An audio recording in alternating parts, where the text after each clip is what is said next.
अस्सलाम वालेकुम रहमतुल्लाहि व बरकातुहू। आप देख रहे हैं मेरा यूट्यूब चैनल और मैं हूं गुलाम नबी मद्दी।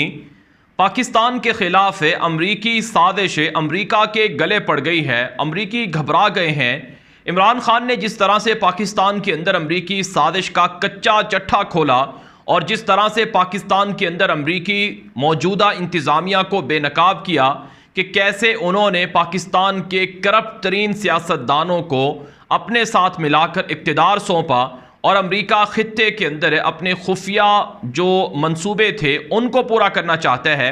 इससे अमरीका घबरा गया है और अमरीका ने अब इमरान खान से राबते भी शुरू कर दिए हैं। नाज़रीन काम बड़ी डेवलपमेंट सामने आ रही हैं। एक तरफ से इस्लामाबाद के अंदर जो साबिक अमरीकी सदर के मुशीर थे, मंदूब थे अफ़गानिस्तान के हवाले से, जो अमरीका की एस्टेब्लिशमेंट के या अमरीका के पेंटागन के बहुत करीब हैं, ज़ल्मे खलीलज़ाद, जो अगरचे इस वक्त अफ़गानिस्तान के उमूर के लिए नुमाइंदा तो नहीं है लेकिन वो अमरीकी एस्टेब्लिशमेंट के बहुत करीब हैं। वो उनके बारे में ख़बरें हैं कि वो पाकिस्तान के अंदर मौजूद हैं और वो इस्लामाबाद के अंदर मुख्तलिफ जो सियासतदान थे उनसे वो मुलाकातें कर चुके हैं। जाहिर सी बात है, ज़ल्मे खलीलज़ाद इससे पहले इराक़ के अंदर भी सफ़ीर रह चुके हैं। फिर अफ़गानिस्तान के अंदर अमरीका और तालिबान में डील करवाने में ज़ल्मे खलीलज़ाद का बड़ा रोल रहा है।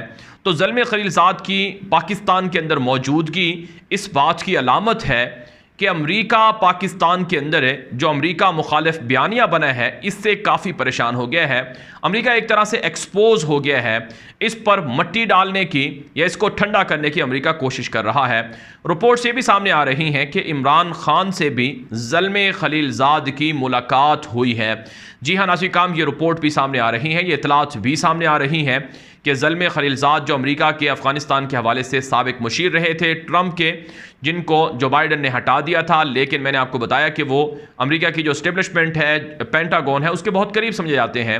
तो उनकी इमरान खान से मुलाकात हुई है और दीगर ऑफिशियल से भी मुलाकात हुई है और जो मामलात हैं अमरीका के ख़ित्ते के अंदर, इस पर अमरीका कोशिश कर रहा है कि पाकिस्तान के सियासतदानों को, पाकिस्तान के जो सियासी लोग हैं उनको एतमाद में ले और अमरीका मुखालिफ बयानिए को ठंडा किया जा सके।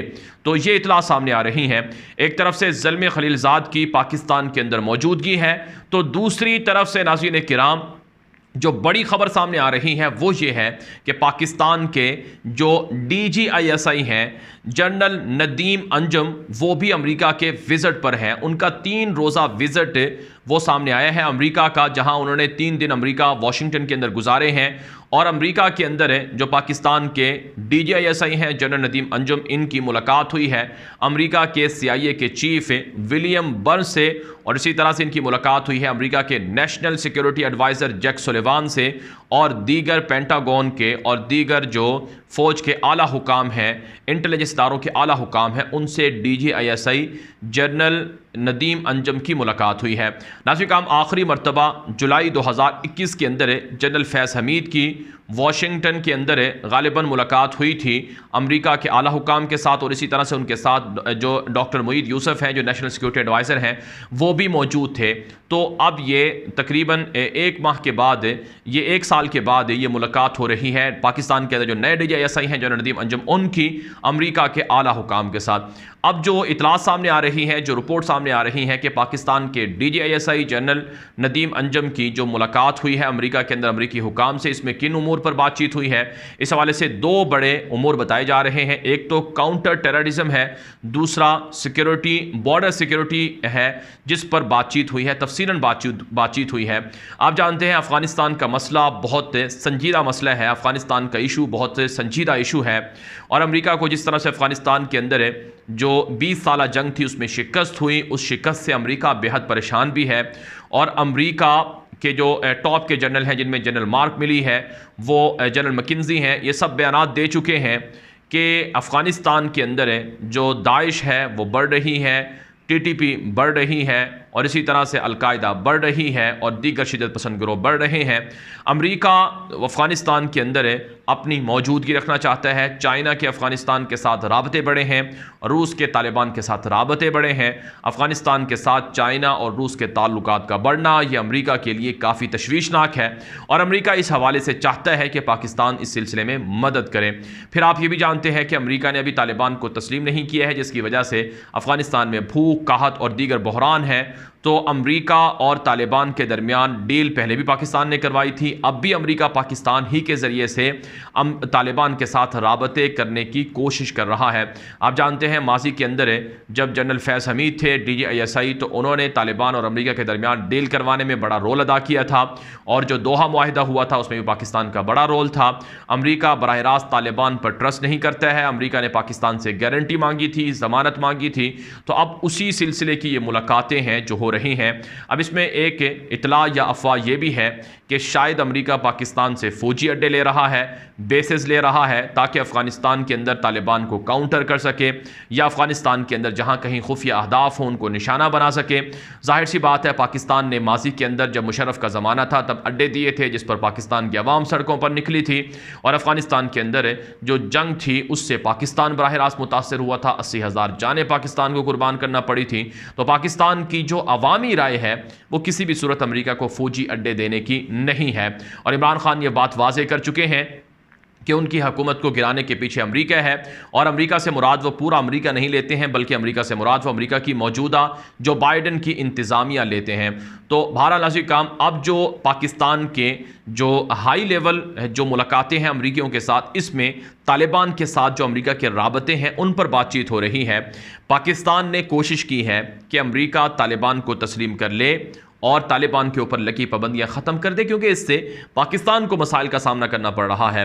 तो इसलिए नाज़रीन किराम, जो आने वाले हालात हैं वो अफ़गानिस्तान के हवाले से, ख़ित्ते के हवाले से काफ़ी वो डिफ़िकल्ट होने जा रहे हैं। मुश्किलात इसमें ज़्यादा हमें नज़र आ रही हैं, क्योंकि अफ़गान तालिबान की जानिब से बहुत सी चीज़ों में वो लचक नहीं है, और अफ़गान तालिबान अपने उसूलों पर समझौता करने के लिए तैयार नहीं है। वो कहते हैं कि हमारा इस्लामी निज़ाम है, हमारी इस्लामी हुकूमत है, हम इस पर समझौता नहीं कर सकते हैं। और फिर तालिबान ने जिस तरह से ख़वातीन को चेहरा ढांपना लाजमी करार दिया है, हिजाब पर पाबंदी लाजमी करार दी है, इस पर अमेरिका, यहाँ तक कि सलामती कौंसल अक़वाम मुत्तहिदा के अंदर बातचीत हो रही है, तो इससे तालिबान को काफ़ी क्रिटिसाइज़ किया जा रहा है। तो आने वाले दिनों में तालिबान के ख़िलाफ़ मज़ीद इस तरह की पाबंदियाँ लग सकती हैं, लेकिन पाकिस्तान ये चाहता है कि अफ़गानिस्तान के अंदर जो अमन है उसे बरकरार रहना चाहिए। अफ़गानिस्तान के अंदर अगर कोई शिद्दत पसंद या दहशतगर्द आते हैं, या जिस तरह से गुज़श्ता रमज़ान मुबारक के अंदर देखा कि 3-4 हफ़्तों में कई जगहों पर धमाके हुए और इन धमाकों के अंदर बड़ा नुकसान हुआ, 1000 से ज़्यादा लोग मारे गए, तो इससे पाकिस्तान बराह रास्त मुतासर होता है। फिर पाकिस्तान का सबसे बड़ा कंसर्न ये है कि अफ़गानिस्तान के अंदर TTP के लोग मौजूद हैं, इन TTP के लोगों का जब तक खात्मा नहीं हो जाता या इनको अफ़गानिस्तान की सरजमीन से तालिबान ख़त्म नहीं कर देते, तो पाकिस्तान और तालिबान के जो रिलेशंस हैं वो भी मुतासर हैं। और पाकिस्तान और अफ़गान तालिबान के ताल्लुकात अच्छे उस वक्त तक नहीं हो सकते हैं जब तक कि अफ़गान तालिबान भी कुछ लो और कुछ दो की पॉलिसी इख्तियार ना करें। यानी तालिबान को अपनी सरजमीन से TTP का खात्मा करना होगा, BLA के दहशतगर्दों का खात्मा करना होगा, भारत की रॉ एजेंसी के जो दहशतगर्द हैं उनका खात्मा करना होगा। तो ये वो सारे उमूर हैं जिनको पाकिस्तान की जो मौजूदा DGISI हैं इन्होंने जाकर अमेरिका के अंदर अमेरिकी हुकाम से मुलाकातों में तय किया है। माजी के अंदर हमने देखा कि सितंबर 2021 में अमेरिका के CIA के चीफ पाकिस्तान के विजिट पर आए थे, आर्मी चीफ जनरल बाजवा से मुलाकात हुई थी और दीगर ऑफिशियल से मुलाकात हुई थी। तो पाकिस्तान और अमेरिका के दरमियान राबते जारी हैं और ये माजी के अंदर भी जारी रहे थे। ताहम जो रजीम चेंज पॉलिसी है इस पर इमरान खान के तहफ़्फ़ुज़ात हैं।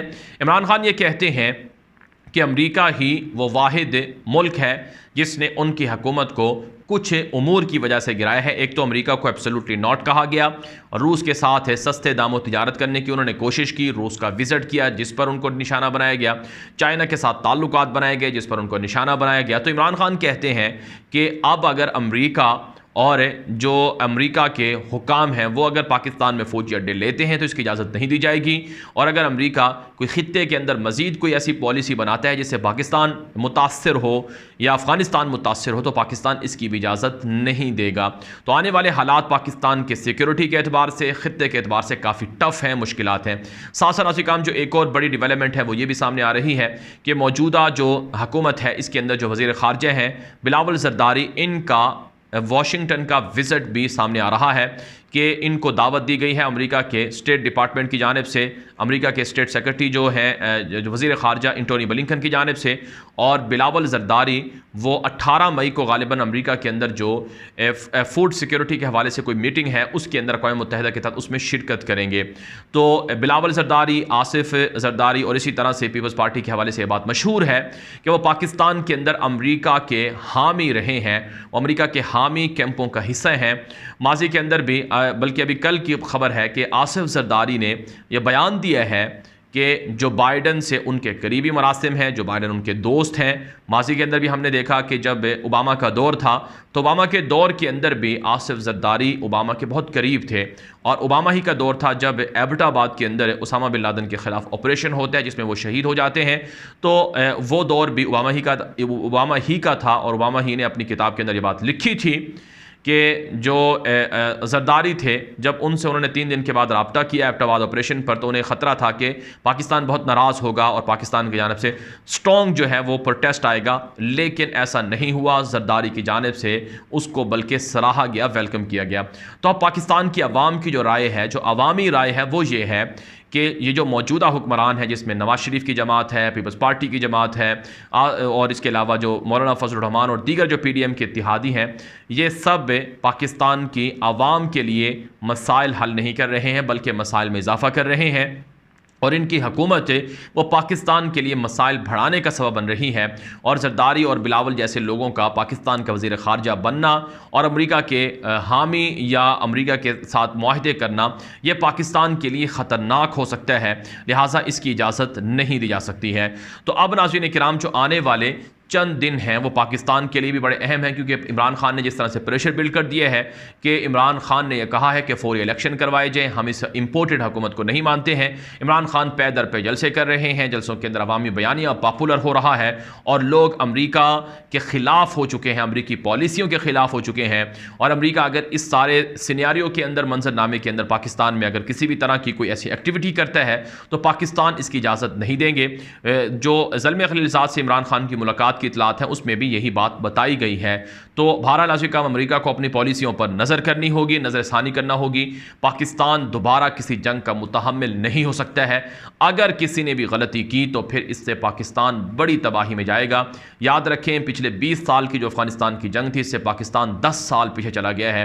पाकिस्तान में दहशतगर्दी फैली, फ़िरकावारियत फैली, और पुरतशद्दुद कार्रवाइयों में इजाफा हुआ। फ़ौज पाकिस्तान पर हमले हुए और अब भी होते हैं, जो कि अफसोसनाक बात है। और सालाना 200-300 पाकिस्तान के जवान शहीद हो जाते हैं, तो ये अफसोसनाक बात है। इसलिए पाकिस्तान किसी भी कैंप में ना जाए, न्यूट्रल रहे और किसी का भी हिस्सा ना बने, और जो पाकिस्तान के हक में हो पाकिस्तान उसके लिए वो मुआहदे भी करे और बातचीत भी करे। ये वीडियो हर जगह पर आम कर दें ताकि ज़्यादा लोग ये मालूमात हासिल कर सकें। मज़ीद खबरों के लिए मेरा नया YouTube चैनल है न्यूज़ की दुनिया, उसे लास्ट में सब्सक्राइब कर लें। अब तक के लिए इतनी इजाज़त दीजिए। अस्सलामु अलैकुम व रहमतुल्लाहि व बरकातहू।